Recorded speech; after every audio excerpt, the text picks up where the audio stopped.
Good morning and welcome to In Touch News Radio, reality radio, where everybody could be a star. My name is Clinton Paris, and you're live on Straight Up the Middle, the most provocative and insightful political discussion that you can find anywhere in Florida on a Saturday morning, hitting on all the hot topics, but of course, listening in to what's important to you in your world and what's going on. We again this week had a crazy political week of insightful activities, things that are going on. Of course, we have Donald Trump's trial going on, and finally, Michael Cohen he got on the stand.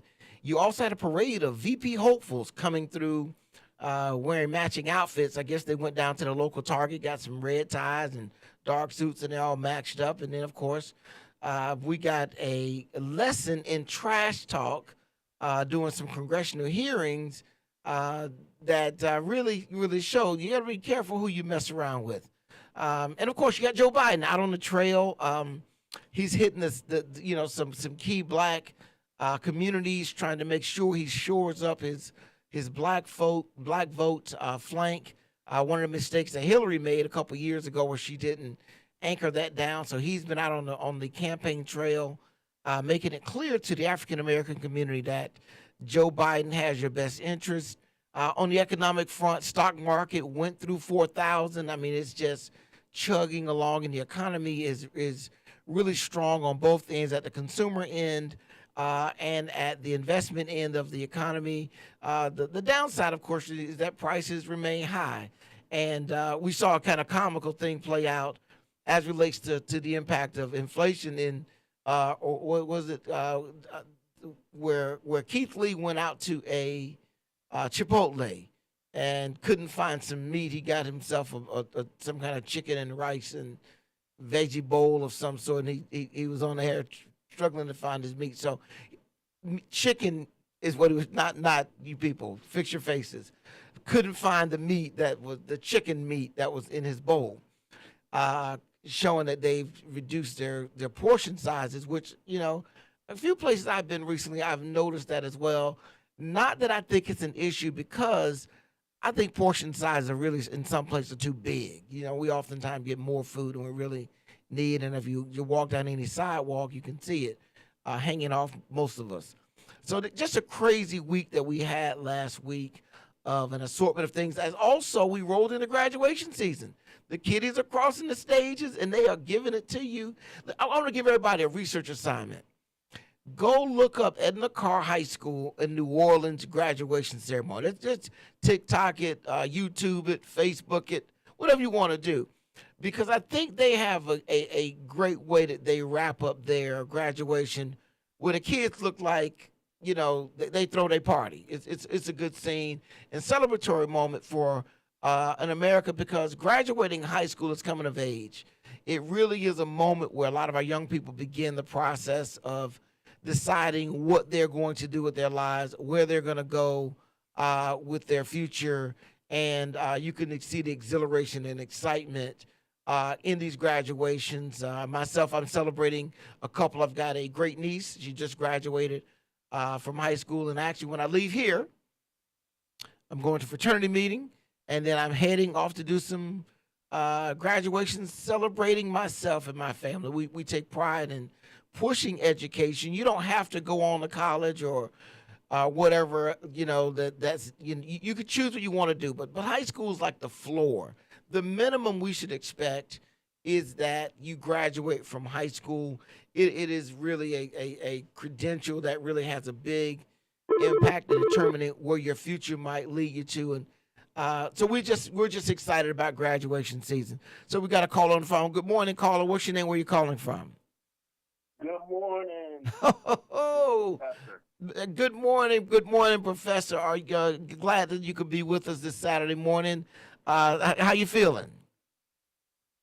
Pretty good. I have the house to myself. I don't know if I want to turn on music as I get ready. I don't know what to do. I'm a little nervous right now, but call into the show to get rid of this energy. All right. So did I just hear the professor is inviting everybody out to his house for a part? I'm just trying to make sure what am I hearing you say?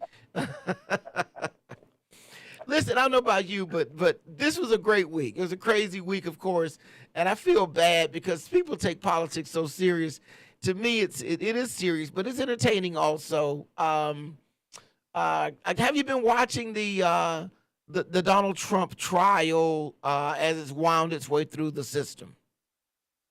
I have not once 1 minute. I have not. I refuse to. Now, why do you refuse to? Educate the people. Because I am in that camp. It's all a setup. It's all designed, as in Joe Biden's, pitch when he said he would debate Trump. Oh, here you're available on Wednesdays. Oh yeah, because everyone knows it's set up that way. That's Listen, what speaking. that was funny. I thought it was very. I thought that. Listen, Joe Biden he's been zinging Trump, since he's had his issues. He hit him up about the needing money for the bond for the appeal. He zinged him. I thought that was quite clever.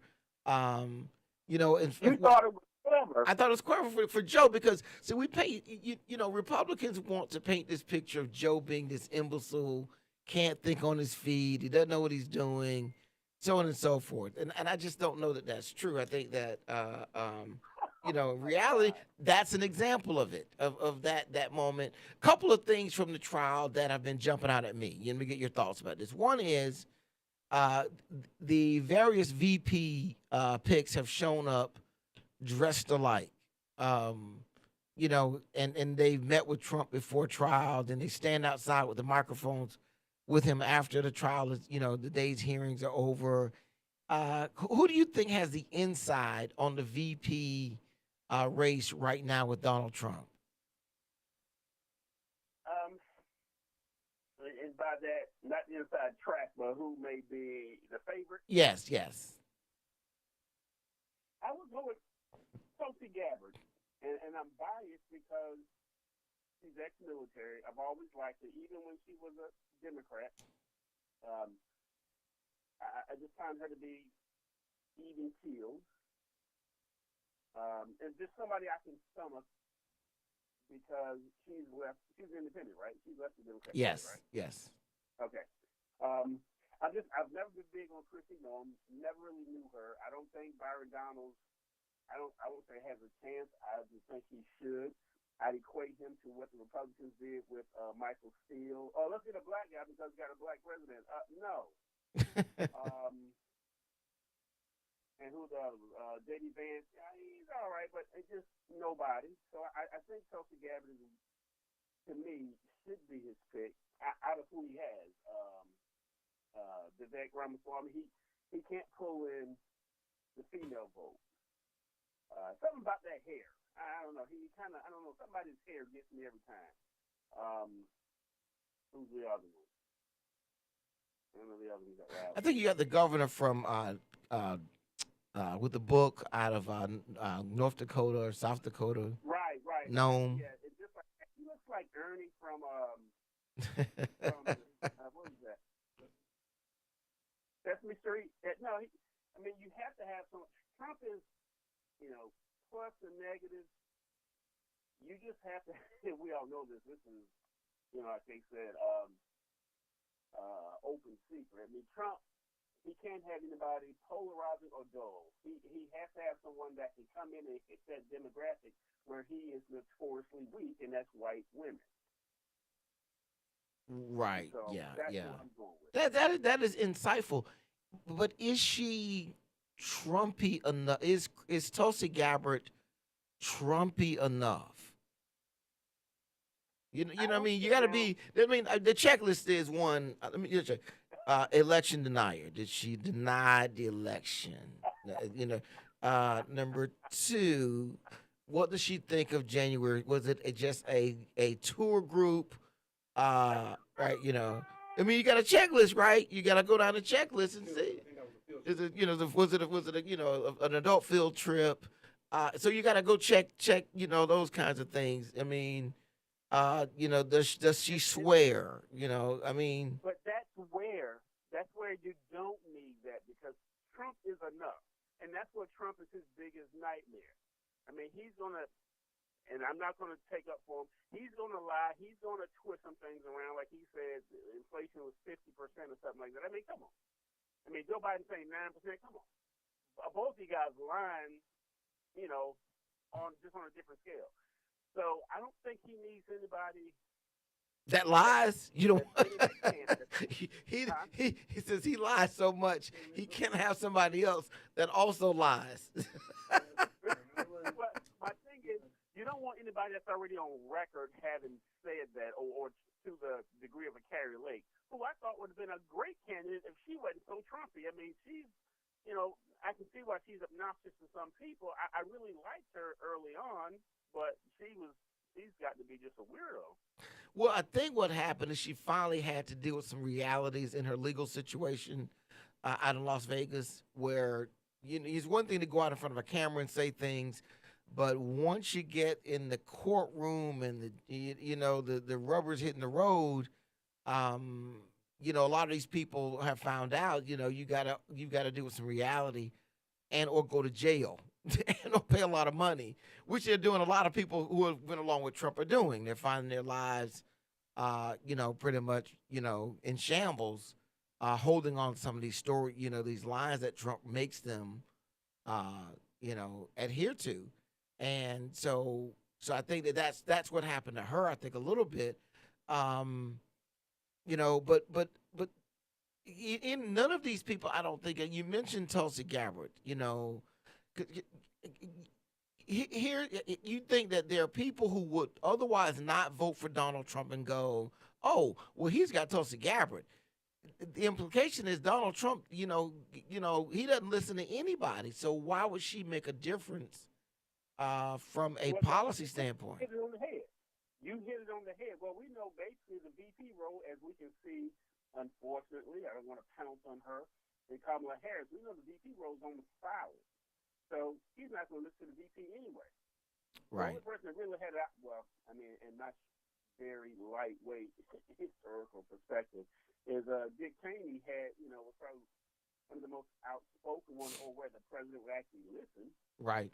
But so we don't really need someone, because no one's going to tell Donald Trump what to do. I mean, that's, again, one of his biggest faults. Takes no advice. Right. Yeah. But that's not in her role anyway. So it shouldn't be. He just needs to get that female population. That's all we need. Because Trump is whooping Biden at that swing state. Yeah. Well, we gotta say then you believe the polls. Well, that's all we have, because now I heard an interesting take. And we look back on the 2016. What the polls showed us were not that they were necessarily wrong, but that they undermined Trump. They underestimated Trump's vote. I thought the polls were wrong in 2020 as well, though, that they predicted that Trump pretty much had the race in hand, and then Biden came out. And then the vote showed up after the cameras went off. Come on, stop it. We know what happened.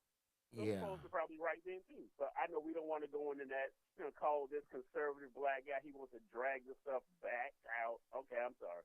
Well, I mean, the issue is because here's the dynamic of that, Professor. The reality of it is, if truly our elections are flawed, why should anybody show up and vote? Because we're flawed as individuals, so we know. No. The system, because the basis of what you're saying is that the election system is flawed. That you people are putting in votes, Dominion's changing computers, dead people are voting. If the America accepts that argument, why are we voting anyway? Let's do something else. Well, I mean, I can see that, but we also live in reality. I'm 57 years old, and I've always known my parents, my father saying that the system is rigged. It's always, quote, I'm doing air quotes here, the white man. Right. We know how, when they want a person in office. It's almost like if you ever had a job or you ever had any insight. When that job description is it written for someone in here, or are they looking for an outside candidate? So it's Right. always, Yeah, but you know, with the job, I can go to another company. You know, on a mass scale, we have to do one or two things. Either we accept what comes out of the election, right? Or we need to, Right. or we mount we need to mount a process to change the system. For example, you know, we have a Republican running the elections in Georgia. Republican, not a Democrat. A Republican who supported Donald Trump running it at the time. And It just seems kind of convoluted that that person would do something that would not help Donald Trump. We got the same thing in Arizona. Was bigger than that one person. But the system was bigger than that one person. Plus, you had a flawed, you listen, had the Senate race going on too. The system is bigger even than that one Republican that was running. So let me ask you so the issue becomes, and this is you've got Republicans in Congress, you've got Republicans, you know, controlling legislature across the country. Why don't we hear more about legislation or steps to shore up our election process so that people like you would feel like the election can't be stolen? Because there is no perfect system. I also concede that. So I'm talking from an IT professional. Even when you build a system, you have to build a back door. There's no perfect system, because if it's perfect and you can't get in, I can't fix it. So every system has a back door. Let me tell you what they did in Florida. They keep our paper backup. If it ever really came down to it in Florida, you could physically go and count the ballots if you had to. There are a lot of ways. Here's what I suspect, Professor. Most people don't think the election system is broken. It's a good argument. It's something that gets people riled up. But also, what I think Republicans better be careful about is you're going to suppress the Republican vote if people believe the system's rigged, which is what they did within the black community for a long time. Hey, it's rigged anyway. What does it matter if I vote or not? They're just going to pick who they want anyway. If the Republican electorate accepts that, you may end up suppressing your own vote because people don't turn out. They don't trust the system. Well, using your own example, and you're right, I'm glad you acknowledge that. Black people still say that to this day, and it kind of wraps on a point I made earlier. But still using your example, although black people believe that and they will say that, they still go out and vote. So even if Republicans, they does believe that, they're still going to support that. We are the lowest, Professor. We are the lowest voting demographic in America. The lowest voting demographic because of the remnants of that mindset. That's the difficulty in getting African Americans out. But America in general, I think I talked about this a while back. We had a mayor's race a couple years ago, and in a city of 250,000 people, 20,000 people showed up for a mayor's election or some sort. So very low number turnout. Very, very low turnout. And a lot of people say that's because people could care less about who gets voted in office in various aspects. But I don't want to spend the whole day beating up on the Republican situation. Let's talk a little bit about the Democratic situation. You mentioned earlier that Donald Trump in the polls, and that is, if you believe in the polls, is leading Joe Biden in all the battleground states. I think you mentioned that earlier. Well, not all of them. I think Nevada. He's not winning Nevada. Give me. Why do you think Donald Trump has a lead in these battleground states? Because what's been going on since it's going to be inflation. It's going to be the same with the immigration. And matter of fact, I'm sorry, he's leading Nevada. I think it's Wisconsin, because he won't be able to overcome Milwaukee and those college graduates and other. You mean Joe? You mean Donald Trump won't? Right. I was saying that he was leading all except it's Wisconsin. Got it. Getting back, I think You know what? I'm sorry. What was your question? Because I'm trying to figure out. I'm watching this play out in front of me, and I'm looking at the polls, and I'm saying, okay, first of all, can I trust the polls? We'll let's assume that we're going to take the polls because that's all that we have. And the polls are showing Donald Trump leading in most of the battleground states. And the question is why do you think that is? And you mentioned inflation as one. Okay. Um, Right. what else? You mentioned And immigration. that's the biggest one. That's the biggest one. Inflation is the biggest one, so it goes back to the economy. Now we have to bifurcate that because, we know stock market is doing good. But inflation is up 18 to 20%. So, and that's something you can't avoid. And I've been saying that since Joe Biden's been in office. I should have kept all the receipts when I go into the store, a regular Shell station. They want me to pay $3.39 for a Snicker. And no, I don't need to eat a Snicker, but I get the boost. Yeah, I mean, people see that. That's what the everyday people see. And then when we talk about, maybe who Trump's voters are, his largest base, maybe non-educated, blah, blah, blah. And if you get a bit nuanced, who are hit? Who has the least bit of money? Those uneducated ones. So they're seeing that. And I believe just that right there, and when you think about it, because Trump is coming back, I mean, since he's doing so well, the trials haven't stopped him, he's reminding people, remember when I was in, how much or how better things were as far as inflation. Now, sure, the stock market is good, and it's performed better under, I think I did see, as I was prepping for the show, I did see where it's performed, I think, 50% better under Joe Biden, and at the same point in Trump's presidency, it was only 34% better. Correct. So it's not like the stock market was bad, it's just that Joe Biden's market is better. Give you that. But if I don't have any stock, if I'm not vested, I don't have a wealth management fund, I'm looking at the inflation. So then we go back there. What's going to win? I think inflation is beating the stock market. So I think I mean you look at you have the numbers that you look at, and inflation is absolutely a dynamic. Yeah, I am baffled. I can find very few voters who really make a good rational argument for, hey, I voted for Joe Biden, but now I'm going for Trump for this reason. Because if you think about inflation, really, I mean, and maybe this is the whole dynamic is, I think we attach too many things to who's in office, right? Like Donald Trump is not the fault that we had the coronavirus spread across the country. He's not. Now you could argue about some of the antics he did and whatnot and his grandstanding, but I thought the scientific community overcame that, and were able to implore people to go out and get their vaccines and that kind of stuff. And we got it under control before half the country died, like in the bubonic plague or something. And if you go around the world where you had a vaccine or where you did not, everybody didn't die anyway. So we would have got, even though we got a vaccine, it may have impacted us differently. But Donald Trump should not be blamed for the coronavirus.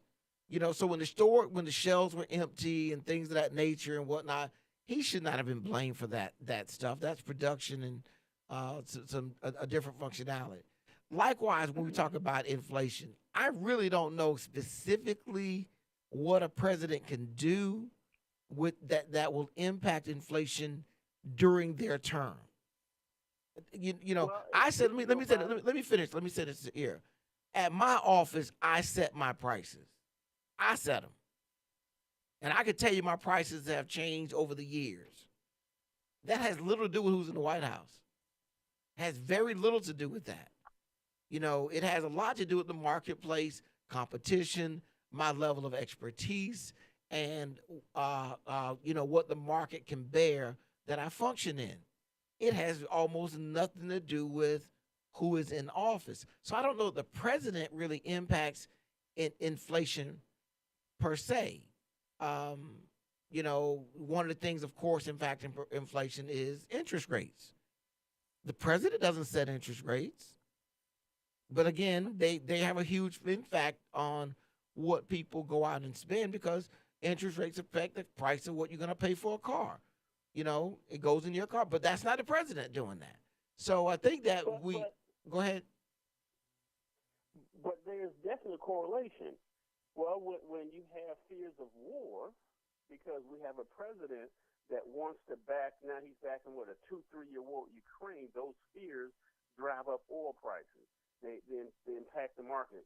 People stop spending. When you have a president that comes in and says, I'm going to stop this and stop that, what he did with the fossil fuel industry, or was it the coal industry? The fuel industry, let's put it like that. Uh-huh. That also affects the prices. And the wave of that goes through, like you say, you set your rates, but you set them based on the profit margin you want. You can't have the same prices from 20 years ago. I mean, the CPI, the calculator tell you what's the difference in what we're paying now versus what we paid in 2020. And I've done that. It's only $3 from 2024.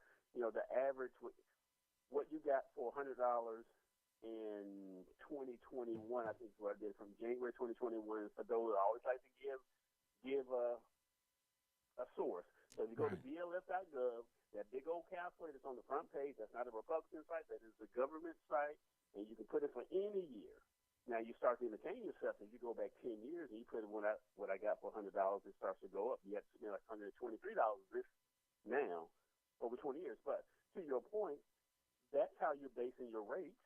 It has to be predicated on something. So the president is definitely not innocent in all this because his policies, both foreign, his fiscal policies, his monetary policies, that all affects the market. Think about this. Not to get too deep into how interest rates work and why interest rates go up and down, and why they're controlled. Like interest rates are not. They're not the free market. Yeah, they're not. They're not. Yeah, there's a intent to influence the overall economy by managing interest rates, and that's why the federal government has taken over pretty much the lending industry. It's taken over. So if you think about that, the reason interest rates are high, Professor, is because people are spending so much money out buying so much stuff, and they're trying to hold the economy, keep it from overheating, keep it from going too fast. Because the more people, watch this now, the more money people spend, the more people who are selling whatever they're selling make, and the more they can go and buy. So what you end up with is this kind of this thing where it churns itself.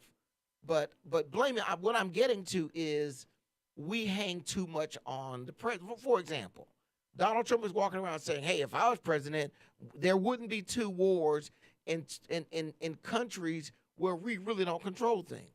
In fact, one of the countries, we have the greatest influence, and they're still fighting a war. The other country, we don't really have no influence, and they're trying to defend themselves. But Donald Trump comes out and says, "Hey, they're not fighting a war. They're defending themselves. They do the same thing." Well, once the fight starts, you're in a fight. Now, I'm fighting, and if I was watching, and I'm speaking about Israel now, most of what has happened in this case is Israel's been on the offensive. It's been offensive. Exactly. Right. So, but I don't know, in my mind, we are not responsible for that. America is not responsible for that. To say, Israel wouldn't have this issue if Donald Trump was in office. Because of what? What more could you do to the Palestinians than what the Israelis are doing? And they're still standing up for themselves. So I just think that's convoluted. Likewise, there is nothing Donald Trump could have said to Putin, I think, that would make Putin not think, "Hey, I'm going to make a land grab. Let me see if I can get me a piece of, I got Crimea. Let me see if I can get me some of Ukraine and control some more of the oil reserves."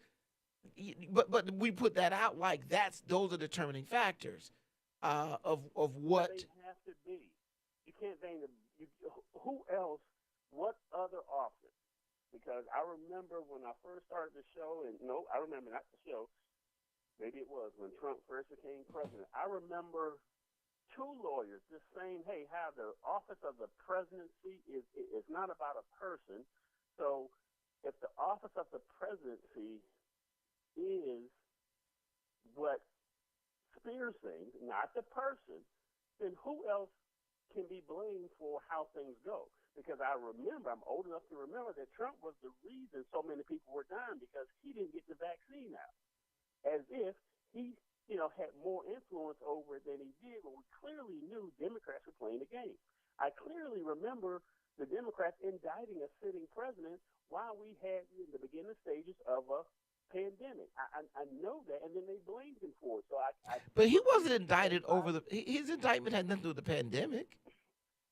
But you know what? It didn't. But the fact that he was trying to stave off a pandemic, we didn't know it was a pandemic at the time, but we knew people were getting sick. And you're right, he didn't get indicted for that. But why would you indict him when there was such a calamity on our hands? And guess what he got indicted for? Oh, what is that called? The Ukraine? Oh, the Ukraine. Right. Well, yeah. He got indicted for his handling of delivering weapons to Ukraine and other benefits that he was trying to extort to get them to provide false evidence about Joe Biden. That's what he got indicted for.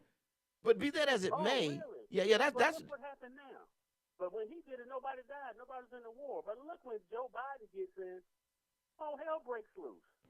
Right, but that's not Ukraine's doing. But if the calculus I'm making is this: if you want to blame Biden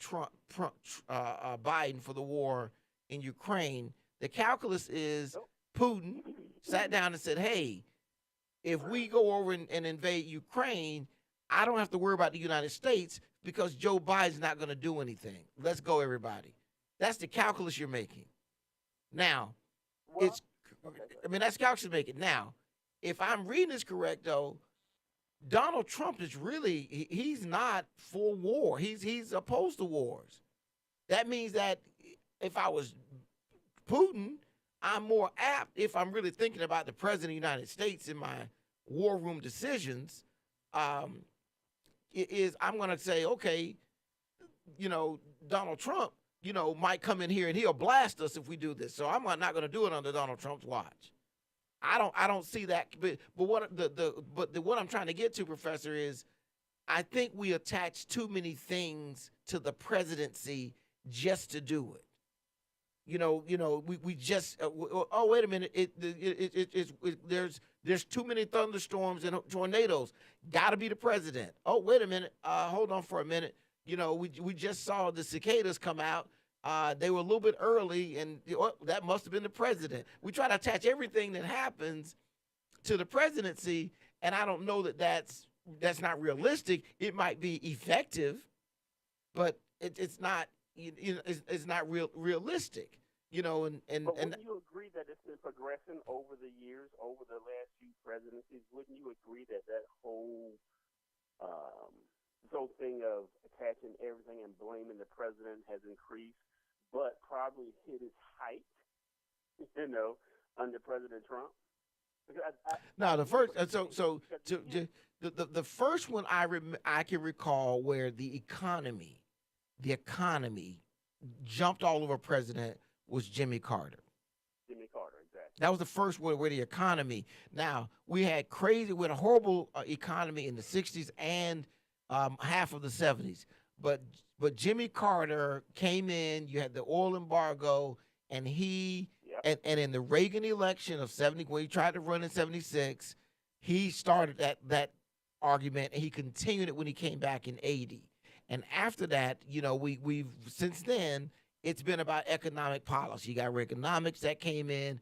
Next, you had Bush come in, and of course, the arguments about no new taxes and all that. Then we get Bill Clinton comes in and says I'll balance the budget, and after that, it's been hang the economy around the president's neck. And Donald Trump got in office off this concept that I'm a businessman, so I can, I should be able to make better decisions. And I don't know that has borne itself out. But let's move over to another thing that I think is trying to play itself out is, as it relates to the polling numbers show, Joe Biden's numbers with the African American community, they're down.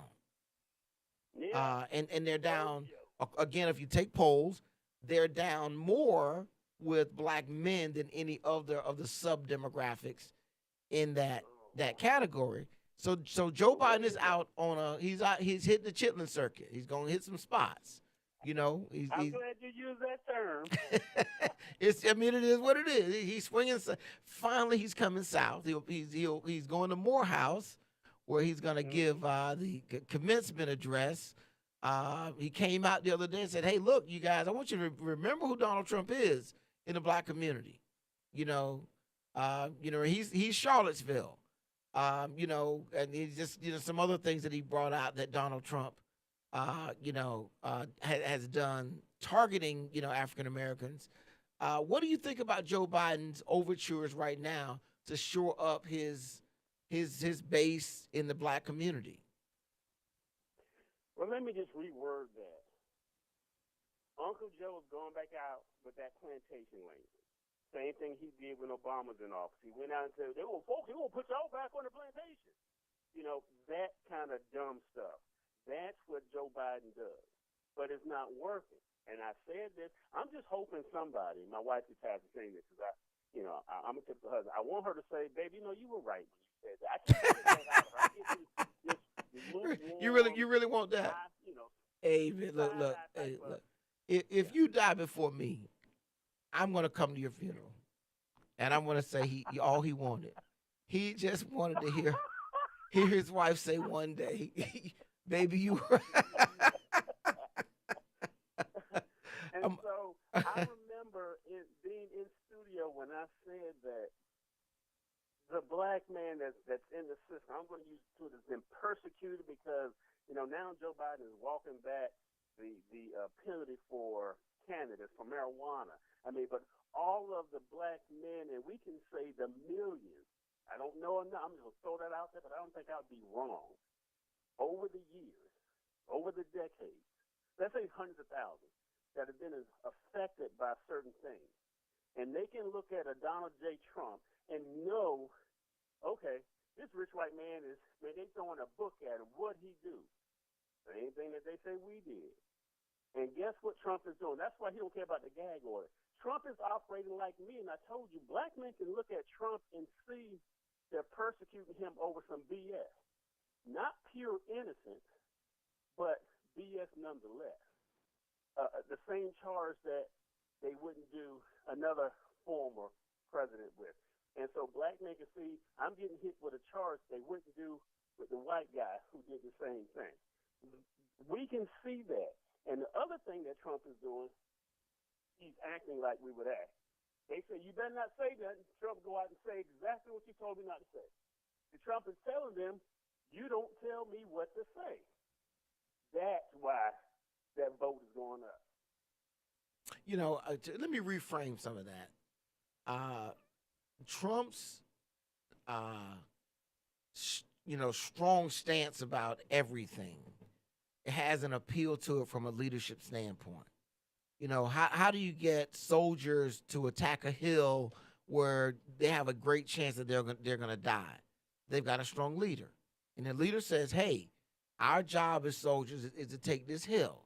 And those soldiers, being a military guy, they literally put aside their own personal risk, their personal, reluctancy, and they buy into the group effort that here's our duty, and if I die fulfilling my duty, so I die, but I'm following strong leadership.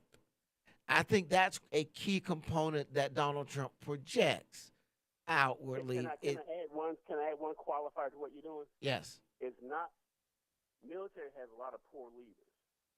It's when the recruit believes, when that leader speaks to the recruit, and he believes because they're treating him like he wants to be treated. So when they look at Trump is acting like an innocent man. He's off the rails. He's cussing. He's talking about your mom. He's talking about your sister. Trump is acting like a person who's innocent. Now, we're not saying he is, but that's how you act. And I see that all the time. I used to say to some people who said, and maybe a bad example, when a child comes up missing and it's like the parent or some relative, and you can look at that newscast or that interview, and you'd be like, something's not right. If it was my child, I'd be all over the floor. I'd be cursing. We just want you to come home. Right. And you can almost tell in behavior. And Trump is showing, first of all, you're not going to make me bend over. You're not going to ride my back because I'm not going to bend over. And I'm going to stand up. You can't tell me to shut up. I'm going to go out here, and I'm going to dare you to put me in jail. Well, let me say, he ain't exactly running his mouth like he was early on. After that he got fined. He has settled down. Right. They kind of, he didn't got smacked on it. I think that there's an appeal. I mean, I like watching Trump supporters, not the people that are making a living off Trumpness, not people writing books and on TV, but when you can find some obscure interview somewhere where somebody, like the guy, the Canadian guy that served in the American military that just found out he's not an American citizen. He won't be getting Social Security, and he voted for Trump, which is hilarious. And he's probably like, "What the heck is this?" You knew you're Canadian. You knew you were an American citizen. But you've been faking it and then pretending to be in the pot all along, and suddenly you got outed. But listening to people who support Trump, who on the surface I would think there's no way. We had a young lady that I knew worked in an office, getting every type of federal, single mom, young white girl, the husband up and divorced her, left her, all that kind of stuff, with the kids to take care. She's getting every piece of assistance you can find, every piece of government assistance, and she's a diehard Trumper, diehard Trumper. And I kept thinking to myself, well, what really is that about? What really is not, and I'm not saying not, see, Sean Hannity, I don't count him, because he's making a living off supporting Donald Trump. The talking heads on Fox, they're making money off their what they say and all this stuff. The Marjorie Taylor Greens, all that kind of, they're making money off, raising money off the antics that they engage in. And listening to some of these people who clearly, when it comes to Donald Trump, like a lot of black people did with Democrats for a long time, vote against their own interest.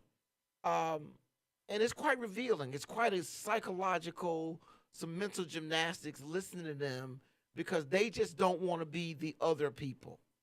Not that they are Trump. They just don't want to be, and because of that, they'll go along with almost anything. Listen, Professor, we've been running our mouths. I need to take a break here. And I want to thank you for calling in. Anything you want to say before I let you go? No, I'll be listening to the rest of the show because I want to hear how this shakes. But yeah. Well, you know what? Hold on. I got one more thing I want to talk to you about. I'm going to just say Jasmine Crockett. We'll be right back. Hang in there, Professor. We'll be right back after this quick. Jasmine Crockett. We'll be right back after this quick break.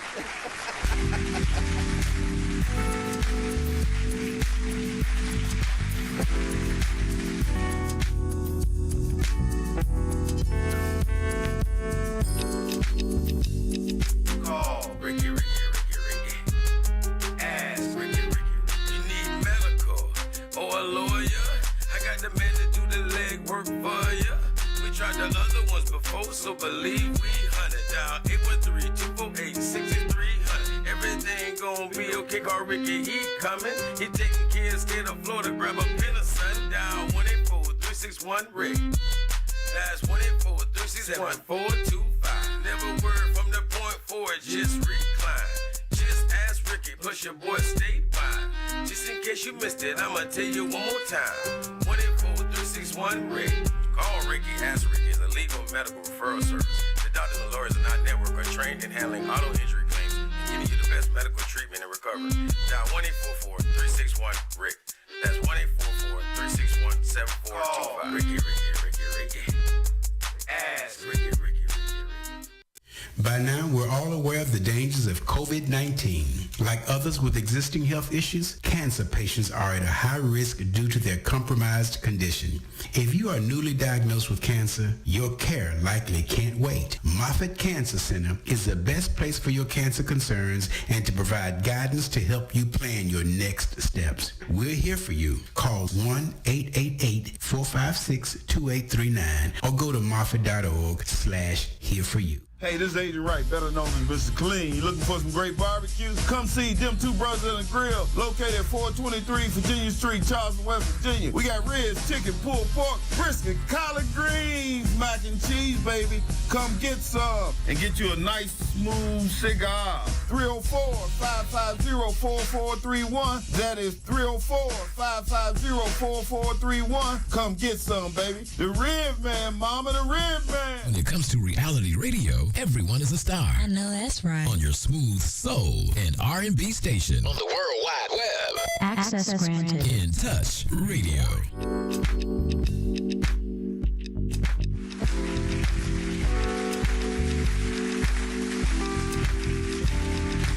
All right, we're back live with Touch Radio, reality radio. Everybody can be a star. Professor, you still there? Hello, Professor, you still there?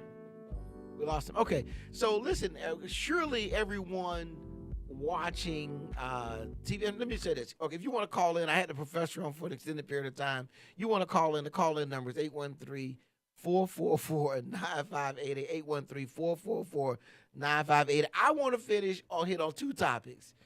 I'm just going to say Jasmine Crockett and P. Diddy. All right? Jasmine Crockett and P. Diddy.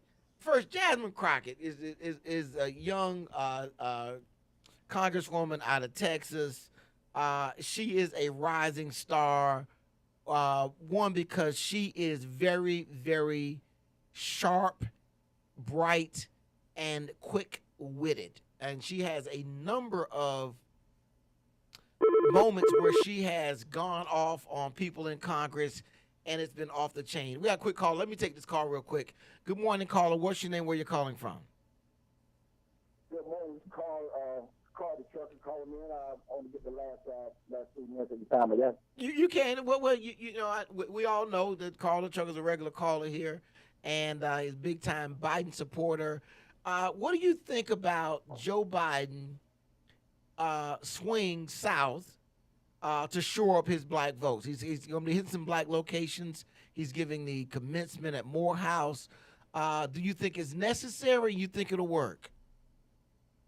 I think it's very necessary. I think he needs to get his message back out and his accomplishment and what he has done for the black colleges. I was looking at CNN this morning, and the analysts were talking about they did not want him to come out to Morehouse and do a campaign for his and so that was one thing. That was one thing I think they're going to judge him for.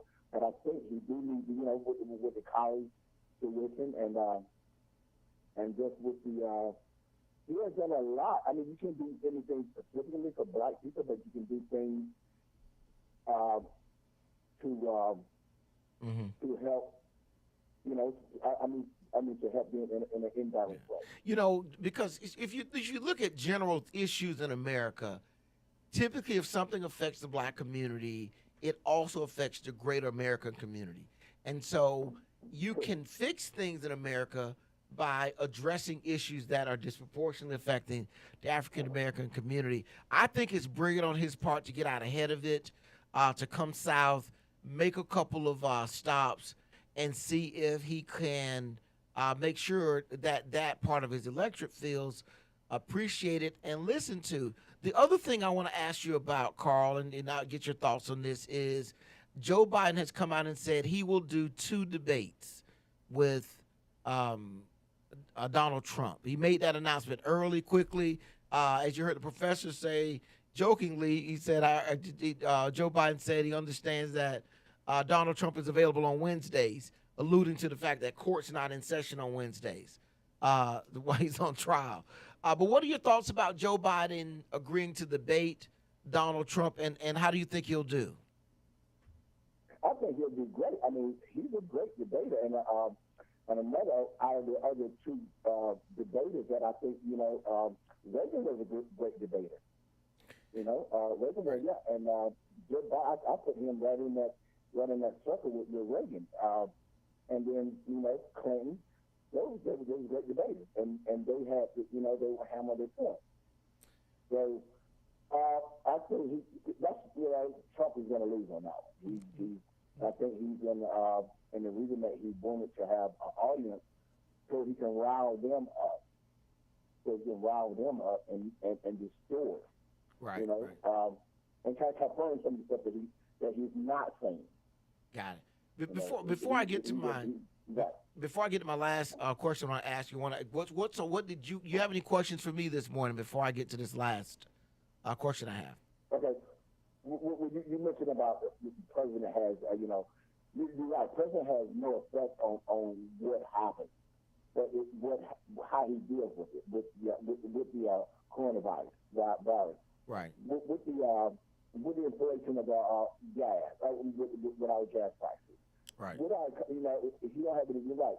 But how he deals with it makes him the president, and makes him the one that that I look at. If you just sit there and you talk and you think and you say things that doesn't just doesn't have any legs to it. Right. Yeah. I mean, you're right about that. I mean, there are things the president can do to affect some things, but the magnitude of that impact is not what people think it is. For example, you can bring in energy policy that will affect the price of gas, but that's going to be over a long period of time. That's not going to be in a year and a half, 2 years. It's going to take a while for those policies to kick in and things of that nature. Last thing I want to ask you about is, did you get to see the exchange between Jasmine Crockett and Marjorie Taylor Greene on, I think it was Thursday night? Did you get a chance to see that video? Yeah, and Jasmine Crockett said that she's Maryland. No, I think she's Texas. Is she Maryland? No, I'll need to look it up. But I think she's out. I thought she was from Texas. I think exactly. From Texas. But bleach blonde, bad butch body. You got it wrong. No, that's not what she said. It was bleach blonde, bad body butch. Bad body butch, right? And Michael Cohen called Trump an orange dusty Cheeto cartoon villain.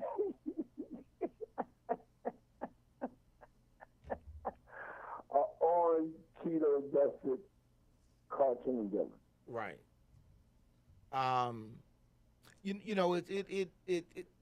There's a humor and entertainment factor there. The fact but a lot of this, this is just this. I call it the Trump effect, the loss of decorum and standards. That people think on that floor, all I do is make a sound bite and then I can go raise money on that, because I guarantee you, Jasmine can raise a lot of money off those comments. I mean, that was quite. She can raise a lot of money off that, and that's why they were releasing that tape of Joe Biden, because, again, it somehow will get out, as did the P. Diddy tape getting out, though, Carl. Well, thank you for listening in, Carl. Appreciate you this morning. We're almost at the end of the hour, so I got to get out of here. But thank you for listening in, as always. Be safe out there on the road. Great show, man. Keep up the good work. All right, man. Take care. All right, that was Carl calling in. Let me follow up on what I mentioned about, video getting. I mentioned the P. Diddy thing. Take that. Did he do it? Did he do it or did he not? The video kind of explains why P. Diddy signed that check. So what it looks like happened is P. Diddy made an agreement with the security at the hotel when this incident happened, and then the hotel got sold. And it looks like somebody else got the video in their hands then. And somebody was able to get the video out, because I guess the new owner may not have been aware of or privy to whatever that agreement was when P. Diddy paid the $50,000 to secure damage to the hotel and the videotape and all that stuff. But what comes out of this tape, I think, is excoriating from a image standpoint for Sean Puffy Combs. I think it is detestable what he did, what is shown in that video, and I highly expect he's going to remain on that remote island location that he has been secured to for some time. I'm not thinking with Africa, some other places, but that videotape was horrific, and anyone who has been part of enabling that type of behavior by him should be held accountable. It was pretty nasty to see that, and we can see now why he so promptly got out in front and settled his claim. Listen, everybody, it's been a wonderful hour. We're about out of here. Just want to part by saying this to you. Listen, we live in a great time in America, and it is not by accident. It's because people got out, took action, and made things happen. And I want to challenge anybody that's listening to our show today or whenever it may be impactful. Life is short and fleeting. Make yours count so that when you're gone, people can reflect on and benefit from all that you did to help our society be the best that it could be. Thank you for listening in. Be safe, and I'll see you back here again next week. Bye-bye.